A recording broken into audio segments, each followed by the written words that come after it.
I'd like to welcome everybody formally to this meeting, this Zoom webinar on the future of electoral reform in Ontario. My name is Michael Thomas, and I'll be chairing and moderating tonight's panel. We start today with a land acknowledgement. Those of us organizing the panel are located physically in Ottawa on the traditional territories of the Anishinaabe people, specifically the Algonquin and Ottawa First Nations. We acknowledge the key role that the First Nation governments of these peoples have historically played and continue to play in taking care of these lands. And it is our hope to give life to efforts at reconciliation with these original occupants of these territories. Our guests today come to us from various parts and territories of Ontario. In alphabetical order, we're honored to have Nathaniel Erskine-Smith, Member of Parliament, Federal Member of Parliament, Chandra Pasma, Member of the Provincial Parliament, and Mike Schreiner, Member of the Provincial Parliament and Leader of the Ontario Green Party. So just a quick note about our guests in alphabetical order. Nathaniel's been a long-time supporter of proportional representation and was one of only two Liberal MPs who voted yes to an NDP motion supporting the majority recommendations of the federal ERRE, that was the Special Federal Parliamentary Committee on Electoral Reform in 2017. He is known as an MP who speaks his own mind, and I think is respected for it. After the Ontario June 22nd election, he announced that he was considering a run for the leadership of the Ontario Liberal Party, although he has apparently not made a final decision on that. Chandra Pasma, for her part, first ran for the NDP in Ottawa, West-Nepean in 2018 and lost to the Conservative incumbent Jeremy Roberts by only 175 votes. In 2022, she ran again and bucked the tide across the province and took the seat for the NDP, winning by 1,050 votes this time. Chandra is also a longtime advocate of proportional representation. When she was on the Ontario NDP Provincial Party's executive before running, she liaised closely with the party's working group on proportional representation. And some of you may know that the NDP has proportional representation in its policy book as a goal, and it expresses a preference specifically for the mixed member proportional model. Mike Schreiner, leader of the Green Party of Ontario, became Ontario's first Green MPP when he was elected to represent the riding of Guelph in 2018. Leader of the Ontario Greens for more than a decade, Mike is known at Queen's Park as a champion for climate action, affordable housing, local food and water initiatives, protecting Ontario's farmland and green space, frontline healthcare workers, and small business. He was re-elected in 2022 with an increased majority. Mike, his wife Sandy, and their two daughters like to spend their free time hiking, cycling, and staying active in their community. It's worth pointing out that only the Green Party has come out squarely in favor of the Citizens' Assembly option as a way of getting traction on electoral reform. But my understanding is that while they call for proportional representation, they haven't specified a particular model. So just so that everybody is clear, we understand that none of the speakers tonight may be in a position to announce any particular campaign promises or new policy positions at this time. We appreciate that, we understand that, but we would love to hear their personal views on how we might finally get some traction on electoral reform going into the 2026 election. So, as Ted has mentioned, time permitting, we'll be accepting a small number of questions from our audience. Ted is taking you through the technical aspects of that, in particular how we're going to be handling audience questions. Tonight's meeting will be conducted primarily in English, and regretfully, we do not have simultaneous translation. Toutefois, je parle assez couramment le français, et donc au moment des questions provenant de l'auditoire, n'hésitez pas à les soumettre dans la langue officielle de votre choix et je traduirai oralement toutes questions reçues en français. Tonight, in order to start off the panel, we'll be starting with 4 prepared questions based in part on questions already received in advance of the meeting from members of our chapter. These questions have been shared with the panelists in advance. To try to permit the maximum number of answers to questions, as well as to allow a meaningful exchange between the panelists, we'll be limiting responses by each panelist to about 2 minutes for each prepared question in rotated order. And then this will be immediately followed by another 8 minutes or so for a general discussion between the panelists before we move on to the next prepared question. So if all runs according to schedule, that would leave us approximately 10 to 15 minutes for audience questions, so that we will finish up at 9 p.m. Now, I want to remind everyone here that we're all supporters of proportional representation, so partisan or personal criticisms or questions will not be tolerated either from the panelists or from the audience. I don't expect any of that. That's not the way we work, but I am going to be strict about that. By way of tonight's topic, I'd just like to briefly introduce the theme by pointing out that, as I just said, we are all supporters of proportional representation and of electoral reform here. So tonight's discussion is not about whether electoral reform is needed or not, but how to get there, considering how challenging it has been to get there to this point. We're all familiar with the challenges, broken promises, failed referendums. They just litter the ground of Canadian history when it comes to electoral reform. So our question for today is, what needs to change in order to break that cycle of failure? And just in line with that, I'll maybe just quickly point out that it's worth noting that historically, every effort to bring in proportional representation in other countries has involved collaboration among at least 2 of the major parties. There's not much of a tradition of this sort in Canada. However, there may now be a special opportunity that would permit such collaboration in Ontario today, with the Greens, the Liberals, and the NDP all having expressed some interest in electoral reform, and each of them certainly standing to benefit from proportional representation. A special challenge in Canada has been our tradition of recourse to referendums, which are very difficult to win for a number of reasons. At the same time, I think there's a consensus in Canada that changing something as important as the voting system is something that requires direct involvement by citizens themselves in some way. What Fair Vote Canada has put forward as a general strategy is to replace the referendum option with a superior option of citizens' assembly.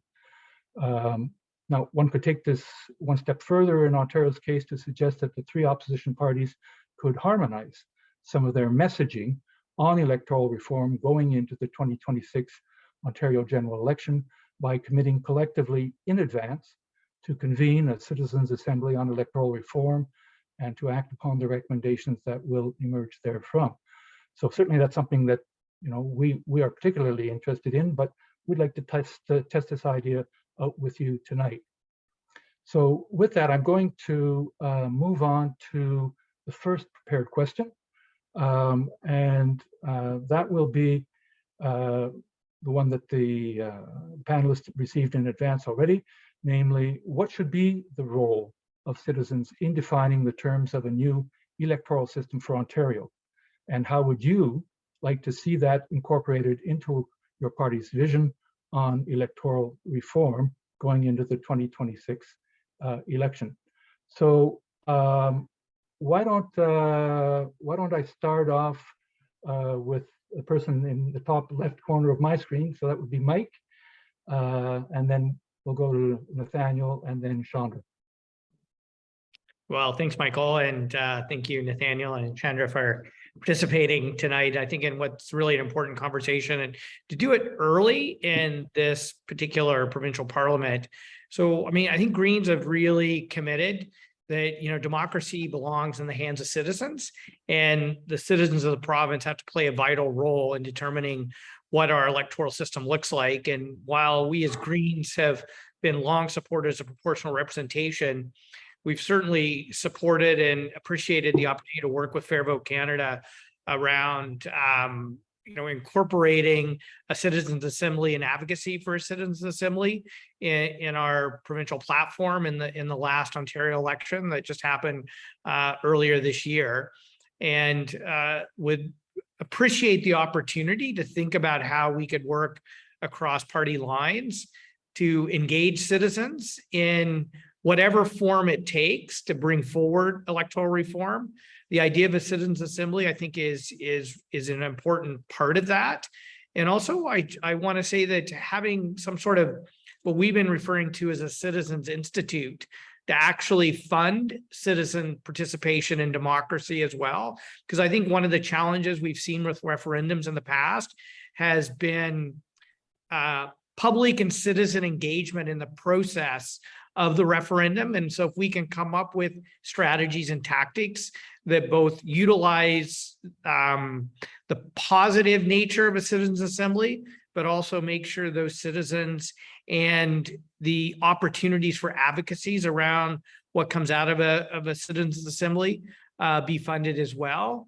And I think our preference, given, and I'll just quickly finish up, given the history of referendum in Canada, would be that we have a binding citizens assembly and take more of a New Zealand approach and try it out, and then maybe have a referendum the next election and to see if people actually like whatever electoral reform is brought forward by the people of the province.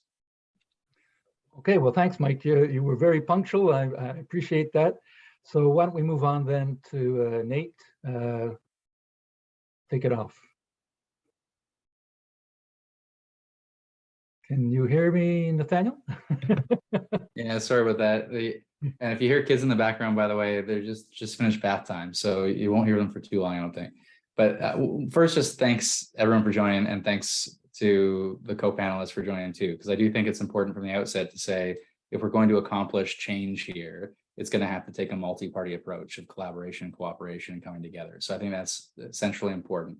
The other thing I would say, having lived through a really tough time when there's a broken promise around electoral reform, and you will remember that there was a committee, the committee sort of had an agreement as between Conservatives and NDP, and that was a fair agreement as far as it goes, to say, let's make sure from the NDP side that PR was on the table and the Conservatives really pushed for a referendum, and then the Liberals on the committee balked at the idea of a referendum, and then reform died as a result. So I think I witnessed very up close, but we witnessed what happens when you have politicians as the first participants in this debate, and people fall down across party lines, and there isn't that same collaboration, cooperation, unfortunately, to see it through. And so we all here agree on the outcome. It's a matter of how do we get to that outcome in the best possible way.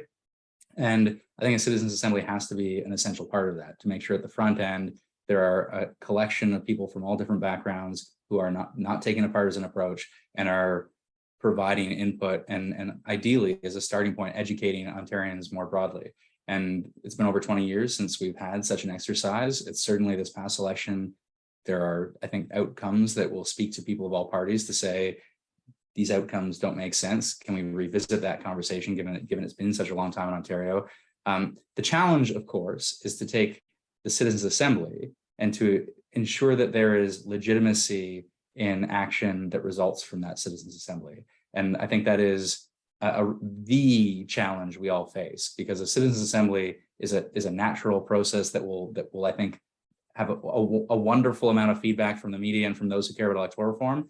Will it pierce the general sort of population's view of electoral reform and be that educational tool? It depends, right? And it may not be imbued with such legitimacy that it will lead to a particular outcome in the end, unless we really treat it carefully, I think, and treat the process carefully. So I think as a starting point, which is why referendum, by the way, and this is the last thing I'll say, referenda tend to be a default because there's de facto legitimacy built in that system. So we have to think really carefully about how, if there's not to be that process in terms of a referenda, that we have to pursue an alternative process really carefully and thoughtfully. Okay, thanks very much, Nate. Chandra? Thanks, Michael. Hi, everyone. It's a pleasure to be joining you this evening, and hi to Mike and Nate, my co-panelists. Thanks to the National Capital Region Fair Vote for hosting us tonight as an Ottawa area MPP. If I could see you, I'm sure I'd see many familiar faces. Michael is, of course, a familiar face, so it's nice to see you, Michael, and thanks for moderating us tonight. The NDP has a commitment to proportional representation that goes back multiple decades, and the policy that's been adopted by our members is specifically in support of multi-member proportional representation. That's been in our policy book for at least 20 years. But we also have policy resolutions that support a commitment to dialogue with citizens, listening to them and responding to their concerns, particularly around issues of electoral reform. So our most recent platform commitment in the 2022 platform was to implementing multi-member proportional representation in Ontario, but with the system to be designed and implemented by an independent citizens body, which is basically a citizens assembly, but we tried to use more plain language that people who aren't familiar with the concept of a citizens assembly could understand. But essentially that was a recognition that after years of broken promises on electoral reform, and after years of seeing political parties make other changes to the electoral system, like around election financing laws, for instance, that are blatantly in the party in power's best interest, that there's a lot of mistrust on the part of citizens, mistrust that I think is well-deserved, and that the design of the system should not be up to the party in power. It should be up to citizens supported by multiple parties of the legislature, rather than having the party in power simply impose their will. So that was the commitment that was in our platform, and that is the commitment that I hope will be in our next platform going forward. I think it's really important to retain that role of citizens having a say over how our electoral system is designed and implemented. Okay, thank you, Chandra. I'll move on to the second prepared question, which gets to this idea of agreeing on some kind of common process to get to electoral reform in advance of the next general election. So I'll ask, does each of you see a multi-party agreement to convene a citizens' assembly and a commitment to act on its recommendations as a possible way forward for the three opposition parties? So I started with Mike. Why don't I go to Chandra, and then we'll go to Nathaniel and then Mike. Thanks, Michael. I think that cooperation between parties needs to be an essential part. And like I said, there's a lot of cynicism about one party promoting its best interest. And we know that proportional representation isn't in the sole interest of one political party. We see from countries around the world that proportional representation elects governments across the political spectrum. And because of the way that it changes the electoral calculus, it can even change the nature of parties. So maybe we won't see just 3 or 4 parties, provincially or federally if we were to create it. I think the question is when that cooperation happens, whether it's before an election or after an election. And I'm not sure, given the track record of, some political parties and broken promises, that cooperation can take place before an election. I think that there have been too many examples of consultations with citizens taking place, but electoral reform not being embraced, that there is not trust that other political parties will follow through on a commitment to actually implement proportional representation at the end of a process. And so I think that the NDP at least would be very hesitant going into an election to make any sort of multi-party agreement. I think post-election, once you have to work with what the voters have delivered you, I think there might be more opportunity for building trust about whether or not the recommendations of the Citizens' Assembly would actually be implemented. Okay, I'm going to let Nate and then Mike speak, but then after that, I'm going to open it up to the interpanelist discussion that we mentioned in the beginning. So Nate, I don't know whether you have anything to pick up on what Chandra was saying, or you have Yeah, some other opinion? so I think fairly the fair point that Chandra is making there is that it is difficult to commit to a certain cooperative framework in advance of an election at times, and that's just, it's difficult in politics. It's different. It's difficult, especially in how partisan our politics can be at times. I would say I think there's actually a lot more room to find that multi-party approach in advance of an election when you're really just dealing with process, right? And you're dealing with process in relation to a citizens' assembly, which is a pretty soft ask. Now, where the action is how binding those recommendations are, because frankly, the recommendations may not be mixed member PR system. They could be STV, right? Like we, you know, as sitting here from different parties, we may take a different view as to what the outcome should be. And so are we willing to put our outcome focus aside and say, let's agree on a process, regardless of whether it gets to the exact outcome that I would like. And I think where all of the action really is then how, and this is where it needs to be thoughtful and careful, but I mean, how committed, we heard Mike say, commit to a binding citizens assembly. Now, that's pretty strong language. Could you get a multi-party agreement on that front? That I don't know, right? And I don't know that you would imbue, again, it depends how much you're going to imbue that citizens assembly with democratic legitimacy. If citizens see that as a way forward in a serious way, and that's legitimate in their eyes, then it's acceptable. But if not, then it's a real challenge for parties to say, we're going to commit to do something that this body that is yet to be established tells us to do. And so I think that's where all of the action is, frankly. Okay, I'll pass it over to Mike, and then after about 2 minutes, we'll throw it open. Yeah, so I actually agree with elements of what both of my colleagues have said. I think building trust is very challenging. I experienced that here in Ontario. Anybody who spent time in the opposition cloakroom between 2018 and 2022 know that I talked to as many NDP MPPs and as many Liberal MPPs as I could about if there was ways that we could all work together around proportional representation or electoral reform, and had a lot of lovely conversations, but it was hard to go past the conversation stage, because I think there does need to be a process of building trust, and in some cases that trust has been broken.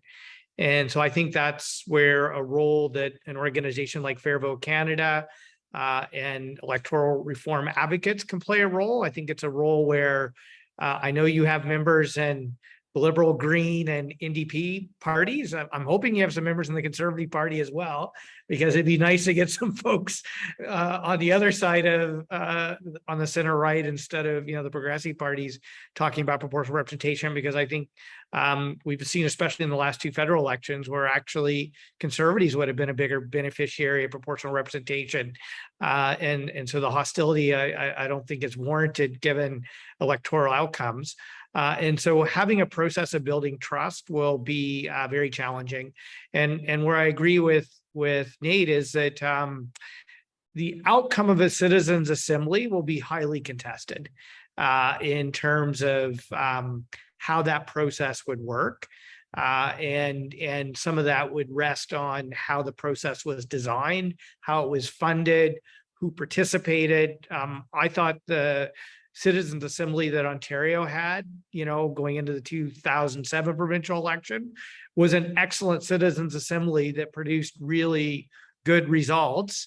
And actually was lucky enough to have a good friend of mine who happened to be one of the participants, and so had a bit of an inside look at how it went. Unfortunately, the referendum didn't deliver the results that we wanted in Ontario. But the Citizen Assembly process itself, I thought, was really good. And so, my hope is that if we can build trust and design a system like that, that working through organizations like Fair Vote, that we could start to build some agreement around what a process would look like. And I think Greens would be willing and eager to participate in those conversations, whether they lead to fruition or not, but I think it's worth having the conversation. Okay, thanks, Mike. Okay, so at this point, I'm going to throw it open, let the panelists raise any questions of their colleagues here, or perhaps elaborate more on something that they heard or they have said. I'll just follow up on something Nate said. I think he raised a really important point about the mandate of the Citizens Assembly. And, you know, as Mike said, that's probably where the devil is in the details about getting it harder to get parties on side. You know, if you start at the very high level, it's maybe easier, but when you get into the nitty gritty of what the mandate of the Citizens Assembly actually is, that's probably when you start getting farther and farther from multi-party agreement. But, you know, the NDP's position is that we've had over a dozen citizens' assemblies and commissions in Canada study the question of electoral reform. And all of them have said some degree of proportionality. And I think all but one said multi-member proportional representation. I would hate to see us get bogged down in the conversation of, do we need proportionality and what kind of system again, instead of actually like rolling up our sleeves and doing the hard work of figuring out how are we going to implement this and what does it look like in Ontario. You know, 4 years is not very long in the life of government. It's not very long in the life of Elections Ontario, which has to oversee this. I wouldn't want to see multiple years getting lost to rehash ground that we have already very effectively covered in Ontario and in Canada, rather than just saying, this is our moment for proportional representation. The Citizens Assembly is going to do the hard work of having the conversations with citizens, with stakeholders, with political parties about how we are actually going to do it and how we are actually going to implement it in Ontario. And I would only, I mean, I would say a few things. I think much of that is right, and you don't want to waste time relitigating things that have already been litigated sufficiently. But let's also be honest about where we're at in Ontario, right? And there are reflections on this past election, and I can say as a Liberal, 24% of the vote and 8 seats. Obviously, we need to revisit the conversation around electoral reform. I think at a general level, there would be much agreement with that. Where that leads, though, will mean very different things for very different people in terms of whether it's ranked ballots, and we could talk about single transferable vote as ranked ballots with multi-member districts, but and maybe build sort of like a larger tent around that. But, you know, there's also mixed member PR that people feel very strongly about, and for good reason, because other jurisdictions like New Zealand work very well with it. So, I mean, I think there's value in a citizens' assembly, not to relitigate ground, but to recognize where we're at and to start the rebuilding process of support, because there is not enough support and frankly, not enough education across the political spectrum and across citizens of Ontario to say we're going to change the electoral system tomorrow. And so there does need to be much of that work that is redone, not to relitigate, but to rebuild broad support for this idea. And then where that goes is up to the process that we then start to collaborate on. And this I think we can commit in general terms, this idea of a multi-party approach. I think we can commit in good faith to a citizens' assembly and to in good faith work to act on the recommendations. I think the language of binding is likely to be a bit more of a challenge, but I could be wrong. And then I think the crux of this, and then I'd be interested in hearing my panelists' thought on this, seeing this up close, I know how I feel this way as someone who cares about electoral reform, and seeing the failure of referenda and referenda and referenda. Fact of the matter is, when Mike talks about New Zealand, they had 2 referenda before they changed the system, and then they had another one after they changed the system. And so is it credible, and this is the challenge I think we face, is it credible to change the system without one, not from my perspective, not from your perspective, but from the general population's perspective? And that's our challenge. Can I just jump in? I'm not a panelist, but can I jump in with a question, which is, if there were a process that, you know, the 3 parties could come to agreement on, that set up a citizens' assembly, would the idea that each party could sort of make its best case to the citizens assembled there for why their particular vision of what the particular way of organizing the electoral system should be is the better one? I mean, what we know from citizens' assemblies is that they bring in ordinary citizens who often don't have a particular bias one way or the other. they get extensive information, they have extensive discussions. And so in essence, it would almost be like throwing it over to a judge who listens fairly and objectively, and then finally says, well, we've heard everybody's case, and what we think is probably this would be the best route to go. I don't know how people feel about that. Well, certainly more than happy to put our case in front of the Citizens Assembly, as I'm sure all of us would. I mean, I think, Greens, we've gone through a bit of an evolution. I mean, for me personally, MMP is my preferred system. I wish we would have passed in the referendum in 2007, and we'd be well on our way to the system that I want, but that didn't happen. And so I think one of the reasons, and this was, some hard policy, like, convention debates within our membership to move to a position of being agnostic to the system, because we were searching for, where do we find that democratic legitimacy? Where do we get the mandate from the citizens of Ontario? And how best do we get that mandate? And so if that means putting, a bit of water in our wine and not getting exactly the system that we would want, I think, we could live with that. But, we're also the party that, took 279,000 votes to get one seat. The Ford Conservatives, it took 23,000 votes to get one seat. So, maybe we're a bit more motivated to take an approach that, gets us to proportionality as fast as we can. But I understand that we need that democratic legitimacy, and we need that legitimacy that only comes from the people of the province. And so one of the things I like about having this kind of conversation this early in an electoral cycle, and Chandra's right, 4 years goes fast, so let's not overstate how early we are in a government cycle, is that this provides an opportunity for us to start having conversations around how we could go into the next election as three opposition parties in the province, to most strategically secure the democratic mandate we need in order to have that democratic legitimacy to bring in some sort of proportional system in Ontario. What that looks like, I laid out a few bold ideas at the beginning. I know something binding out of a Citizens Assembly would be bold and probably controversial and maybe a showstopper for some people, but I think it's at least important to have it as part of the conversation, because there might be, I think there would be and will be another way of starting to get closer to achieving that, because as Chandra said, we don't want to waste people's time, and especially citizens who dedicated the amount of time that those who participated in the last Citizens Assembly in the province dedicated. And I know at least the ones I know who participated were bitterly disappointed in the outcome of the referendum. And so we don't want to repeat that. What that answer is, I don't know, but hopefully people of goodwill can all work together to try to figure out how we can get as close to that as possible. And I would just add to that, because I think it's incredibly important, this idea of starting early. But I would also think it's equally important to manage expectations in a way that the federal Liberal Party did not.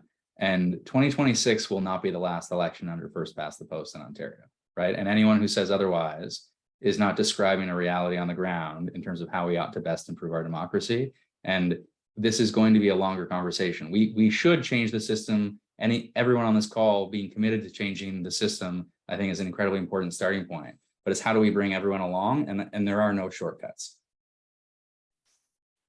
Well, I'm actually going to disagree with Nate, because I actually think, particularly if we want to talk about referendums and citizen endorsement of the system, that what we saw in New Zealand is probably more of an ideal, and not just, did you want this system or not, but actually letting people experience the system. And so to have a Citizens Assembly design a proportional representation system, to have it in effect for, whenever the next election is post 2026, maybe allow 2 elections to go past and then ask citizens how they find it. I think that helps to counter some of the disinformation that we know will come out around an electoral change. We've seen it around previous referendums, that there are some vested interests who like the system as it is, or think they like the system as it is, and who therefore put a lot of money into misleading citizens about what electoral reform actually is and how it would actually work. And I think the best counter to that misinformation is to actually let people experience it and have faith in the system, that it is going to be better for people, and that's what they're going to see when it's in practice. And that's what we saw in New Zealand, that people liked the outcomes, and when asked, they were happy to enthusiastically endorse the system. I also want to go back to something Nate said a bit ago and push back respectfully and say, talk of an open-ended mandate for the Citizens Assembly, I think is one of those things that is just counter to a process of building trust, because that is what we saw with the federal process, where citizens across the country came forward and said, we want proportional representation, and the government said it was a completely open-ended consultation, and in the end it turned out it wasn't, that there was a thumb on the scale, and when the thumb didn't get what it wanted, then the whole process was killed. So I think there has to be a pretty clear commitment to proportional representation. Like I said, all but one of the more than a dozen assemblies and commissions across the country recommended MMP. I don't think we need to relitigate that, but at the very least, I think the outcome, the mandate of the Citizens Assembly would have to be a proportional system, where it's a non-starter for New Democrats. Okay, I'm noticing the time is advancing. I'd like to move to the third question, and it actually has, at least in my mind, a link to precisely what Chandra was saying and what the other panelists have been saying as well. So that third question is this sort of a promise? So a promise to work together, not to obtain a particular result, but to agree on a process that will eventually get a result. So basically agreeing on some ground rules. So is that the sort of promise that you guys think a party leader could make and be more likely able to deliver upon? In essence, I guess I'm asking, what do you think about the politics of making a promise like that publicly? So I think we started off. So is it your turn? No, I can start. And I think this is, as I said, like that's where the action is, right? Is on the back end of that commitment. It's easy to say that we should restart this conversation, and because we should. And I think enough people are aware of the need to restart this conversation in Ontario, reflecting on the last election. And federally, there was an opportunity post Harper to revisit the conversation, and that's what generated that opportunity for change. I think there will be a similar opportunity to generate that momentum for electoral reform in the coming years. Setting a Citizens Assembly and a multi-party approach, these are easy commitments to make, I think, as far as it goes. Everything then depends upon the mandate of the Citizens Assembly. And do I think you would mandate a certain outcome for the Citizens Assembly? No. Do you then say the Citizens Assembly's recommendation should be binding? Maybe. I think that's what Mike's put on the table. I balk, and I would say for some reasons, one reason that I balk is because I will say when I think of party lists and I think of a particular version of mixed member PR, I may balk at the idea of party lists being dominated by a certain level of centralization that I've seen in my politics. And so, I think in good faith, I would look at that and say, I might disagree on closed lists, open lists, but obviously I would support mixed member PR if that's what the Citizens Assembly recommended, right? So that's where I balk at the idea of binding to the detail versus the idea of delivering in good faith. And the last thing I'll just say on timeline, because I think maybe you build the legitimacy with the example of New Zealand with an after the fact referendum. Like maybe you do, maybe that's sufficient. That's a credible idea to put on the table, and I find it very appealing. But let's not forget that New Zealand had 2 referendums before that, right? And so if we're going to hold out as the model, let's remember that they first asked citizens, should we change the system? Then they asked citizens in a binding referendum around the specific change, mixed member PR. And then they had another one after they changed the system. So if we're going to oppose the idea of a referendum in advance of change, New Zealand is not the model that we are going to hold out, because it was a very different approach that they took as far as process. Okay, thanks, thanks, Nate. So, Mike, do you want to come back with your 2-minuter, or? Yeah, sure. So, I mean, this question is probably the easiest one on me because I'm the only leader on the panel. So I would say, just in all due respect to my colleagues, it's pretty hard for either one of them to answer this question. And, you know, and I would say in some respects, it's even hard for me because, you know, my mandate comes from my members. And, you know, you can, as a leader, I think, only get out so far on your skis or skate on, you know, how much thin ice could you skate on before, you know, you need a mandate from your members. And so I think what I could say, the mandate I have from our members is that we want a proportional system. We're a bit agnostic about what would be the exact proportional system, whether it's MMP or STV. I mean, I've done MMP work, I've done STV work, I've done local democracy work, which is a bit of a hybrid of both. Like I've sort of done work on lots of different proportional systems. And I would say that in my experience in that has been, those of us who are advocates for electoral reform have oftentimes gotten bogged down in disagreements around the details of what the proportional system would look like. And so at this point, I would say, let's not get bogged down in those details.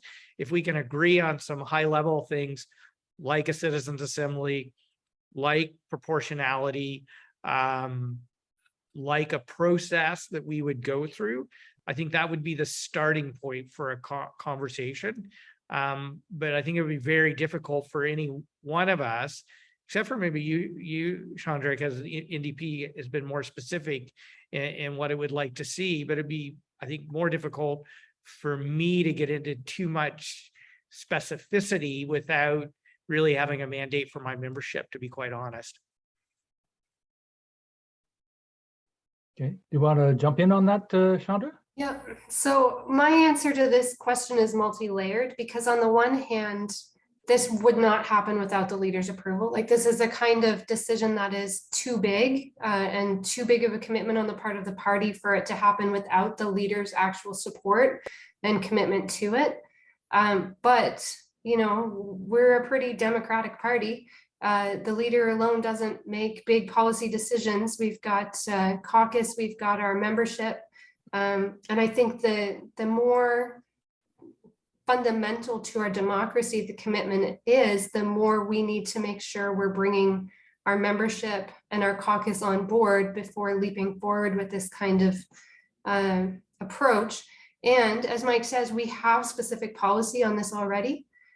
So we would either need to ensure that a multi-party agreement aligned with the NDP's policy, or we would need to go to our members for their agreement. I don't think an agreement that flatly contradicted the will of our members would be a great way to go about promoting electoral reform if we want to get support from citizens in Ontario. Okay, you've each spoken once. Do you want to get into it? Is there anything that you heard one of the others say that sparked a thought? I guess I would only say, and I think Chandra is right and Mike is right when they refer to sort of a mandate from the membership. And we are going to go through a leadership next year at the provincial level, and there will be an opportunity for different people to stand behind different ideas and to build somewhat of a mandate through that for particular ideas, right? And I think the challenge, and I will say this as a federal Liberal, that the challenge in some ways in terms of building a mandate in Liberal circles, there is a strong preference among some, and I include myself, for a more proportional system. There is a strong preference for others for a ranked ballot system, and there isn't necessarily unanimity around change at all, right? And so there very much is an absolute need, and I think this more broadly across citizens in Ontario, but it's true of Liberal Party members too, that there's an active educational effort that needs to be undertaken to build back support and then to build sufficient support that we can see it through. Yeah, and the only thing I would add to that is having gone through the conversation of kind of backtracking or changing party policy around a specific preference for what form of proportionality and moving to a more like just wanting proportionality and being open to different forms of it. Like that was a fairly intense debate within our party. And, you know, of the three parties represented, we probably have the fewest number of members that require the Democratic mandate to be able to, you know, take the position we took. So I don't think we should underestimate how important that conversation is within each one of the parties and, you know, their policy conventions. And to follow on that, it's why I actually think the language of a citizens assembly, the language of a multi-party approach, the language of acting on the recommendations of the citizens assembly, it's designed, I think, when we focus on process, because process has always gotten in the way of the substantive outcome here. And it's a way of bringing more people along. And so, I mean, I think that the challenge remains open as to whether it's sufficient to overcome that overall democratic legitimacy problem. You're still going to have many people that push back, especially the Conservative Party, I would imagine, based on my experience in the federal parliament. But there will be a strong push for a referendum. And the question we have to ask ourselves is can we see the Citizens Assembly process through substantively to the end? Or is there a way of making a referendum work in a way that New Zealand made it work, with credible resources, credible impartial education campaigns, and a government that stands behind it in a really serious way? And if we determine no, then, and we really care about reform and see it through a citizens assembly, then we have to think long and hard about how we elevate a citizens assembly into something that is seen to be democratically legitimate.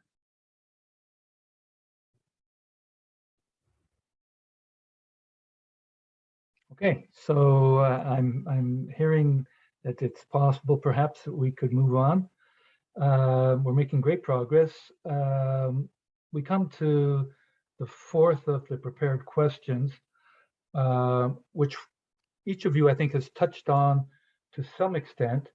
And that is, what do you think might stand in the way of a strategy of at least getting agreement on basic principles for how the process could take place, for how, for example, a citizens assembly could be set up, and how the party players would work with that. So what would stand in the way of such a strategy? And then a second part almost is leaving that aside. Do you have some different ideas to propose, given that we want to move forward towards a system that is more democratic, that respects better the will of the people, and that doesn't come up with distortions of the kinds that we often see? So I think is it Chandra, is it you get your first kick for the first 2 minutes? Okay. I think we've all been pretty frank tonight that the big obstacle to seeing this happen is trust. And, you know, figuring out those details is going to make it even more complicated to build that trust. I'm actually not sure that's possible at all, at least in a pre-election period. I think there's too much reason to believe that parties have incentive to promise things they have no commitment to do post-election. I think the moment when trust can more reasonably be built is after an election, as I said. I sincerely hope that the next Liberal platform has proportional representation. I would love it even more if it was MMP, but I also sincerely hope that after the next election, regardless of who wins, I guess if it's Conservative, we're probably not going to see any movement on this, but if it's NDP, if it's Liberal, if it's Green, that we do see the party in government approaching the other parties to say, okay, now how are we going to set up this citizens assembly? Let's agree on the mandate. Let's agree on how we are going to support the Citizens Assembly in its work. And let's agree that we are going to follow through and we are going to pay attention to the will of the citizens of Ontario. Can I just ask a question, which is, in advance of an election, none of the parties know what exactly is going to happen, what's going to come out of it.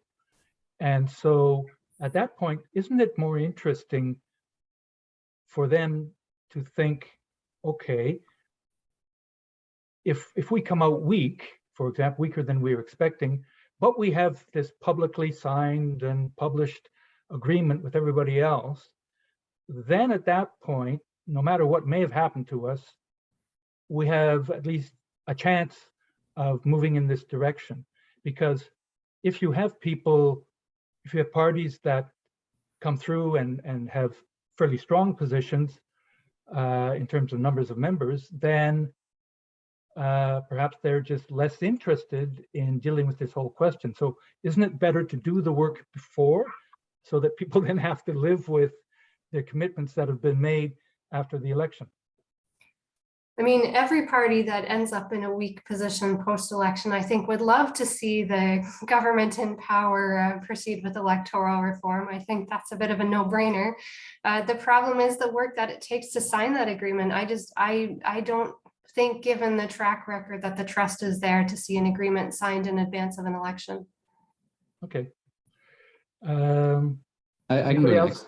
Yeah, I can, because I think it's absolutely fair to discuss trust as a major obstacle, right? I mean, that's a major obstacle, I think, to cooperation and to putting one's faith again in a party or parties to see this through, whether it is, and I also think it's why, those from Fair Vote don't have trust in a process of referenda, because we have seen it fail, whether it's the BC NDP or we see a walk back from Legault, or you see the situation, when I wasn't in politics, because it was well before my time in Ontario.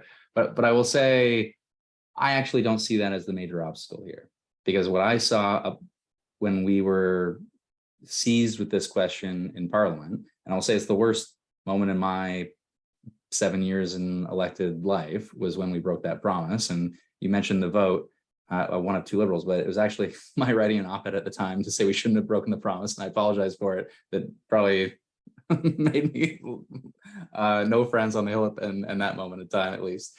But I don't think it's trust ultimately that is the greatest challenge, and I've said it a few times, but it's actually democratic legitimacy, because you are wanting to change something foundational. We are wanting to change something foundational, and how are we going to find a process if we are not believing that we can accomplish this through a referendum? And I don't actually think that's true. I think we could win a referendum, but if you truly are of the belief that you can't win that, how do you build democratic legitimacy otherwise? And I can tell you that the Conservatives fought tooth and nail, and the NDP ultimately agreed to a referendum to build that democratic legitimacy with PR, with some proportional system on the table. And then it was Liberals actually that balked at a referendum, and that was where everything fell apart. Because Trudeau viewed, the Prime Minister viewed referenda as too divisive. I don't think that's true, but that's sort of the lay of the land, and everything went sideways from there. And so I do think everything depends upon what is the process, and how, not just Citizens Assembly binding. That's a great promise to make, but people have to then see that acting on those recommendations to be legitimate. And if there's a huge mandate for the Green Party and they win 60% of the vote, then sure, they have that. But it's tough when you look at our system and the brokenness of first past the post to see making such a foundational change without a greater sense of democratic legitimacy. And that is our challenge. That's the challenge and I hope that's the challenge we overcome when we talk about process, when we start to rebuild bridges, when we start to rebuild trust in the work that we want to do across party lines on this, and hopefully get to a place where there's a bit of a framework for that kind of cooperation. And so I think that has to be squarely like the focus of all of us, is how do we educate, and how do we build out that democratic legitimacy? Mike, do you have anything you want to jump in on there? Yeah, I like going third in some of these because I can pull pieces of agreement and disagreement from both my colleagues here. Is that so I think the trust factor is between the parties. Like if we're going to be honest with each other, and you know, there is a lot of broken trust about what happened federally in 2015. I mean, that's just like call a spade. Let's call it out for what it is. And I think, you know, we've all acknowledged that. And so rebuilding that trust among parties and their members and supporters is going to be very challenging. Democratic legitimacy is going to be incredibly challenging as well. I mean, I really thought the agreement between the BC NDP and the BC Greens was going to lead to the breakthrough we needed to have that democratic legitimacy. And it was a pretty heartbreaker for that not to happen, because I know, Michael, you had mentioned in your opener, you know, two major parties, and whether Greens are considered a major party or not, at that particular moment they were, because they held the balance of power in a minority government. And we didn't secure democratic legitimacy. And then there's some questions whether a majority government, let's use the case of the Ford government, elected with 18 or less than 18% of the vote, if they would actually, as a majority government, bring in electoral reform, if they would have democratic legitimacy. And we've also seen in a history of Canada that pretty much any party that forms a majority government hasn't fulfilled their promise, whether, you know, how vigorously stated it was, or if it was just in the policy book or platform. They haven't fulfilled their promise of bringing in electoral reform. And so I think for us to give up on conversations leading into the next election is a mistake. If we as parties can overcome the trust barriers to some extent, even if we don't have any written agreements or anything like that, but just even if our platforms were somewhat aligned a bit, might give us democratic legitimacy if one of those three parties formed a majority government, or if somehow those three parties were able to form a minority government, because there will be, I would say, some democratic legitimacy in the fact that there were similar platform commitments that the electorate voted on. And so I don't want to give up hope this early in an election cycle that we can't have some conversations like we're having tonight and start the ball rolling on how do we bridge the trust gap between the parties so we can then hopefully achieve the democratic legitimacy that we would like to have coming out of the next provincial election, if at all possible, knowing that even that is a huge challenge. Because at the end of the day, you know, people vote for a lot of reasons. And you know, when 2026 rolls around, democratic reform, electoral reform might not be their primary motivator when they cast their ballot. Okay, thanks. Can I just jump in, Michael, to say, Sure. Democratic legitimacy is very important, obviously, especially when we're talking about how we elect our representatives. But I think it's easy to overstate what represents democratic legitimacy, and we need to be a little bit careful. Like our legislatures and House of Commons adopt major legislation all the time that is seen as democratically legitimate because it was adopted by our duly elected representatives. You know, there's hopefully consultation that takes place. I'm laughing because there hasn't been very much so far in my experience at the Ontario legislature. But you know, there's committees of elected representatives that meet with citizens to hear things. Then there's the work of the Citizens Assembly itself. And so maybe it's a fair question to make part of the Citizens Assembly mandate about what would constitute a good measure of democratic legitimacy for this. I think having a transparent process for how people are selected for the Citizens Assembly, having support of all political parties, hopefully, for the Citizens Assembly is another measure of democratic legitimacy. I think we can get ourselves in a trap if we start thinking that a referendum is the only way to create democratic legitimacy, and we can lose sight of the ways in which a referendum can actually be the opposite of democratic legitimacy. Because what we've seen with referendums in Canada so far is quite frequently an unbalanced field in which the opposition is well funded and well organized, and the pro-electoral reform side is kind of left floundering on its own. And there hasn't been actually a government-funded attempt to explain to citizens what electoral reform is and how it would work in the particular case that is being posed to citizens. And so, you know, I'm not sure I would say the outcomes of those referendums are particularly legitimate given how the referendums were conducted. So I think we have to be careful about how we talk about democratic legitimacy. I think we need to think it through more carefully, and maybe that could be part of the mandate of the Citizens Assembly. Okay, thank you. Mike. Yeah, I just want to add to that. So I absolutely agree, and I'm glad that you've brought that up. I do want to go back to my point, though, that if going into an election, there can be potentially in platforms some commonality coming, like the election itself is a form of democratic legitimacy.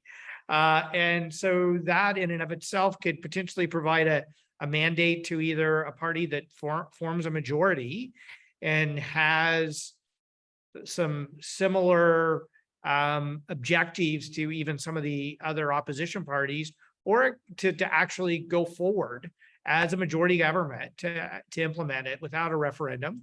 And it also gives parties a legitimacy to stand on in terms of minority government negotiations, because those parties have a democratic mandate because it was in their platforms and voters voted for it. And this was the minority government that they voted for. And so there is democratic legitimacy then in terms of reaching, you know, what sort of agreement that could be reached among parties post-election in a minority government. So either way, I think there's some opportunities that the election itself provides the democratic legitimacy that we need. And I wouldn't necessarily say we have to tie ourselves to a referendum. And I would say history has shown that tying ourselves to a referendum is not the way to get the outcome that probably all of us on this call want to see. And to close maybe with some agreement, because we agree substantively on getting to a more proportional system, and the challenge is obviously on process. And I think Chandra is right to not overstate the need to equate democratic legitimacy with per se a referendum, and to overstate the case. And twofold, I think that's exactly right. The more we all adopt language around working to restart the conversation around a citizens assembly and find fundamental agreement on process, there is then built-in democratic legitimacy. It's the same answer. We will push back on climate action at the federal level. A large majority of parties, of voters, I should say, voting for many different parties, less so the Conservative Party, voted for really strong climate action. There is a very, very strong mandate. And the mandate gets stronger the more that different voters from different parties are really functionally voting for a similar or the same thing. And lastly, and where you can again, you know, agree or disagree, but there are ways of also working in democratic legitimacy via a referendum after the fact. And so if there are ways of identifying a series of process-related answers to legitimacy and building those out as part of the overall commitment and overall promise. Okay. My sense is that we had some very interesting answers to the final question, which was, do you have some different ideas to propose? In a sense, by going back and reviewing those questions about democratic legitimacy and how the parties can potentially work together. Is there anyone who has something really radically different that they want to throw out? We have some time, and that would be our last question. Can I just say one is, it seems like it's not so radical, but it actually is incredibly radical for the process of change.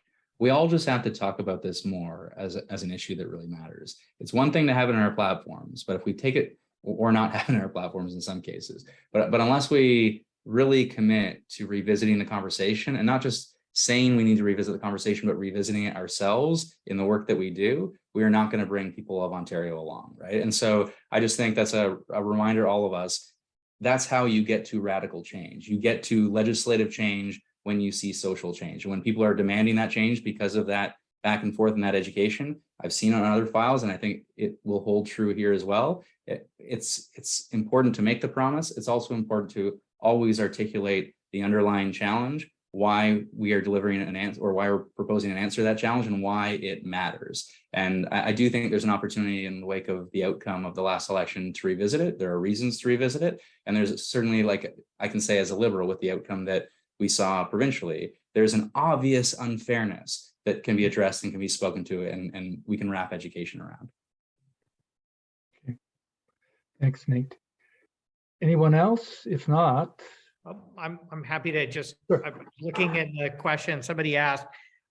They're confused from all of us around what the next step is. And so my response to that question is I think it's bottom up and at the top as well. So I think the more we can have conversations among political parties to try to figure out ways there might be some common language and process and strategy moving forward is really important. But the best way to make that change is, from my opinion, bottom up. That it has to come from the grassroots. It has to come from fair vote members. It has to come from the members of each of our parties. It has to come from citizens' engagement and people demanding change. And so I think the more we as elected politicians talk about it, the better it is to help keep that conversation in the media. But I also think as citizens, and I'll take my politician hat off for a second, put my citizen hat on, like, we as citizens have to put pressure on our elected officials to implement electoral reform as well, and to engage, motivate, and mobilize our neighbors and our, to demand that change as well. And that's really hard work. Like that, a lot of that is door knocking, event, going to events and tabling and, speaking in church and community center basements and union halls, and, and so some of that is just the hard work of grassroots organizing. But while we're having this conversation, we also need to be doing the on the ground hard engagement and mobilizing work as well. okay. Thank you, panelists.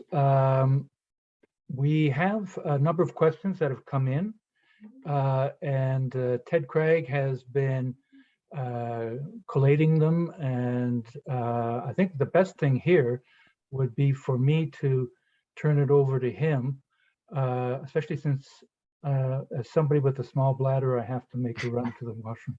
So why don't you step in, Ted, and I'll come back shortly. Sure. Thanks, Mike. Yeah, we've got a couple questions at least that have come in through the question and answer tab, and a few more. There's thanks to everyone who sent in some comments and ideas as they're registering for this event over the last couple of weeks. So we'll get through as many as we can, but we have one here that's come in from Susan Rabb. I think everyone can see it. The panelists can at least. Do you believe that current levels of apathy / fatigue and of anger among citizens increase the chances of building support for electoral reform, or do they decrease our chances? Things like COVID, climate change, crazy stuff, Britain, the United States, and so on. We aren't living in normal times. What kind of environment does this create for motivation and just action towards electoral reform? Maybe, I guess I'll moderate. I'll start with Chandra. Thanks, Sue. That is a really good question. And in some ways, it's actually the $1 million question. I'm not entirely sure I have the answer to it, except that I can talk about my experience in Ottawa, West-Nepean, which So we saw a lot of voter apathy in this 2022 election, despite the fact that we have these significant and serious challenges facing us, starting with the COVID-19 pandemic, starting with the rise of this angry right-wing populism, Moving on to the need for urgent climate action to address the housing crisis and affordability. There were all these reasons why people should have been mad and out, and yet they weren't this election. And yet what we saw in Ottawa, West-Nepean was that when we told them that in 2018, I lost by only 175 votes, and therefore every single vote was going to count this time, we engaged those voters. So the key for them was knowing that their vote was going to matter. And what we also saw in this election in Ontario was 4 weeks of the media telling people that their vote didn't matter, that the result was already decided. And so I think it's hard without doing some more work to figure out whether voters were really apathetic or whether they were disempowered. And so I think the same question holds for electoral reform, because we've seen examples from other countries that when voters get really mad, they can impose electoral reform on parties. But it could also be a moment where people feel like they're hemmed in by all these crises, and that the system is too unresponsive to change now, and that it might be a moment of disengagement. And that's where I think the grassroots work that Mike talked about is so important, to explain to people why their engagement on electoral reform matters, and to explain to people how electoral reform could help to address these major crises, these major concerns in their lives that we get are very urgent and very pressing, that electoral reform could be the means to ensure that governments are addressing those concerns in a meaningful way. Yep, thanks very much. Maybe I'll move to Mike next. Yeah, so I would say the 2018 provincial election is the strangest election I've ever been a part of. Like it was in many parts of the province I traveled to, it felt like voters were disengaged and tired. But then I also saw some places and some places where voters were engaged and highly motivated. And I think it does come down to oftentimes, do people feel like their vote is going to matter? And, I don't want to give out too much information, I guess, but I'll just say in Parry-Sound-Muskoka, we came very close to being the other riding, in addition to your, Chandra, that knocked off a Conservative member and didn't quite get over the top like you did. But I can tell you that when voters found out that it was possible that could happen and their vote would make a difference, we saw a huge uptick of engagement, volunteer activism, door knocking, sign putting up, et cetera, in the last 10 days. But prior to that, we didn't, even in that riding where we came close, we didn't see it. And there was a narrative throughout the whole election that it was like Doug Ford was going to win. And so I think that did discourage and disengage a number of voters. And in a few ridings where a different narrative could be told, I think there was higher voter engagement and turnout. And then on a couple issues, so, a month or two after the provincial election, when, people felt there was, a pretty disengaged electorate, a bunch of environmental organizations, and I'll have to say NDP and Liberal members, as well as Green members, just held a rally against Highway 413, where like 800 people showed up on a Saturday to march against a highway. And it's interesting in the local elections there that a few mayoral candidates and municipal candidates who people probably thought didn't stand a chance of winning yesterday, actually, who were opposed to 413, actually won yesterday. So it does come down to this, like, can your vote make a difference? Can your civic engagement make a difference? Can speaking out make a difference? And I think that's a real challenge right now, because there's a bit of a dominant media narrative that I think is very disengaging to voters, but it isn't good enough to just say, oh, that's the problem, without coming up with strategies of how you combat that challenge. I would add just very briefly, I think the core point that making every vote count will make a difference for voters in terms of addressing apathy is a sound one. The second thing I would say, though, in terms of what motivates real significant change is a sense of acute unfairness.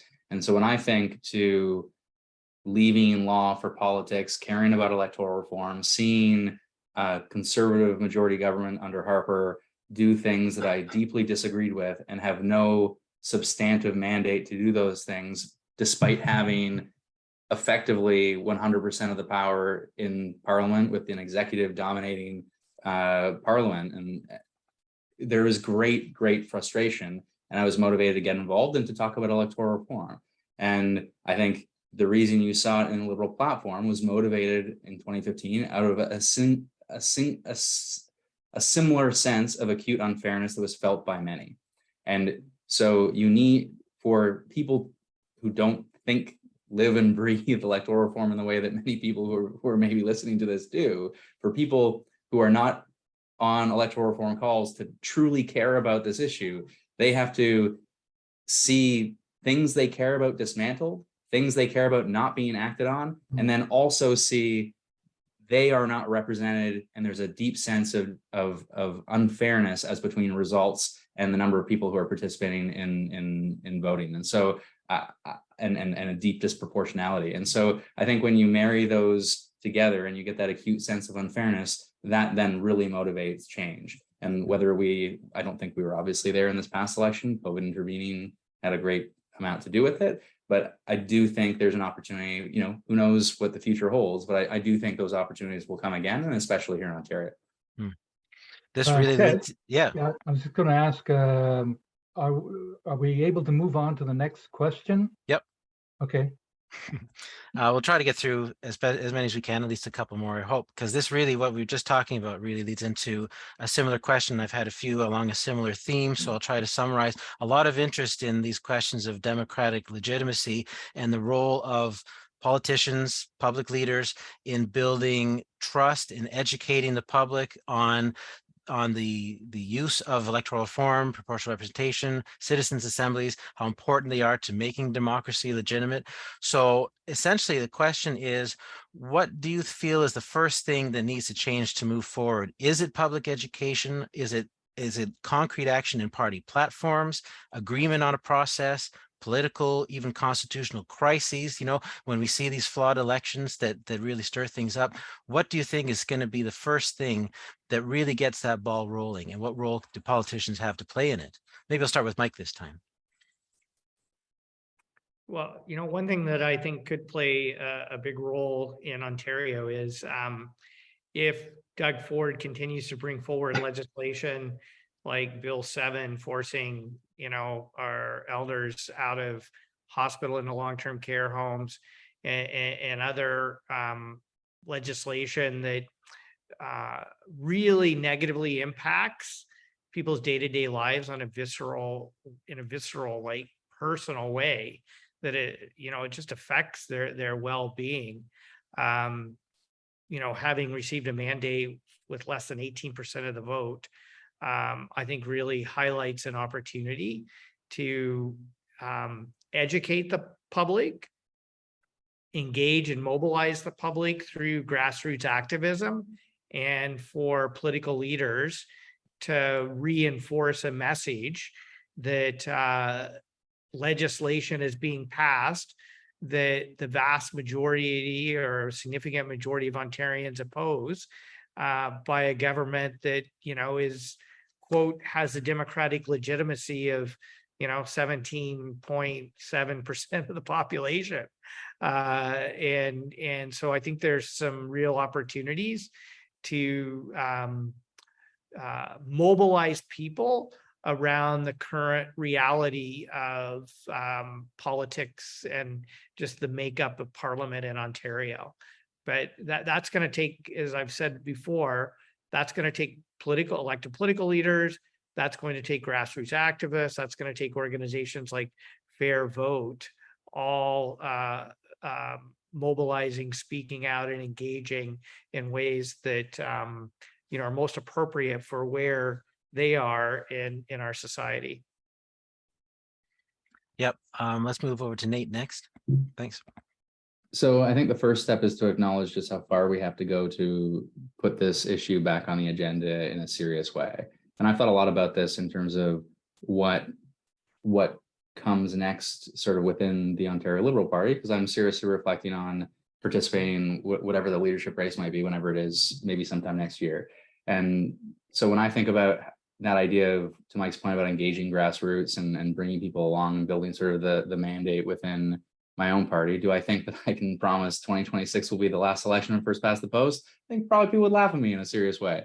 So I think really the focus has to be on restarting the conversation, that education piece, certainly for those who really care. Yes, of course, there's a role for Fair Vote in terms of a general education among the population and doing that door knocking. I was a member of Fair Vote when I met my MP back in 2013 or whatever it was, articulating why this matters so much. But I think internal to our party politics, I think there's also a value, and I think Mike expressed it well, about making sure we're speaking in similar terms and really on the same page in terms of a rough process. So I think it's important for us to talk about restarting the conversation via Citizens Assembly and to have this conversation again because of the unfair election results, the disproportionate election results, and that we can do, it's better for our party, it's better for other parties, and it's a matter of fairness. And so I do think substantively just restarting the conversation is the significant first step, being open to educating people into talking about it increasingly as politicians and as representatives to normalize the conversation and put it back on the agenda. And then I think ultimately figuring out a way, it doesn't have to be an advance agreement as between parties. I think that can be fraught, as I think Chandra was noting, but I do think substantively sort of being on the same page to say the outcome we want is more collaborative. We're committed to a collaborative multi-party approach. We're committed to a Citizens Assembly, and we're going to act in good faith on its recommendations. We can, whether one can build a mandate around the language of binding, I don't know, but I do think there's a lot to work with there to restart the conversation in a serious way. Yeah, I'll move to Chandra, thanks. So there's a story that Martin Luther King Jr. apparently told, or at least I was told this by Tony Martin, who used to be the NDP's anti-poverty critic, about how there's three types of politicians. There's the kind who will do the right thing all the time because it's the right thing to do. There's the kind who will do the right thing because you can make the right argument. And there's the kind who are walking around like this all the time to see which way the wind is blowing. And if you can change which direction the wind is blowing, you'll get all three. And so I think that's ultimately going to be the way that we ensure that we get electoral reform in Ontario and eventually Canada. I believe that there are politicians who are sincerely committed. I know there are many of them in my party who will do their best to move this forward. And I think that's a key part of the cause. I don't think that's sufficient. I think we need to be engaging and mobilizing people across the country to be demanding this of their politicians, because then it doesn't matter how many politicians there are who are committed. When the people demand it, this is what they're going to get. So we need to create that demand and that urgency. And right now, I think that happens through the kind of work Mike is talking about, through education, but also connecting electoral reform to the really urgent, really deep crises that people are experiencing right now. I've got people reaching out to my office every day because they are living in deep, deep poverty on Ontario Works or ODSP, and they're about to be kicked out of their housing and they don't know where they're going to go. I've got people across the age spectrum, young people, seniors, in between, who don't have housing and don't know what they're going to do. I've got people who are being worked to the bone because they're in a hospital that's incredibly short-staffed. I've got families that are panicking over the lack of a doctor. Electoral reform seems like something distant to their lives right now, like something that they don't have the luxury to think about. And what I think we need to do is to connect electoral reform to these issues so that they have an understanding of how electoral reform could deliver a government, regardless of partisan stripe, that is actually going to have to listen to people when they are having this kind of crisis, that is actually going to have to listen to citizens on the urgency of action to protect the future of our planet. I think that is the ultimate way that we're going to create the kind of demand for change that we need that's going to ensure that whether politicians mean it or not, when they make these promises, they're going to have to deliver. Okay, thank you very much, Chandra. Ted, I think I'm looking at the clock and I see that we have about 3 more minutes to go. So this might be a good point for us to wrap it up.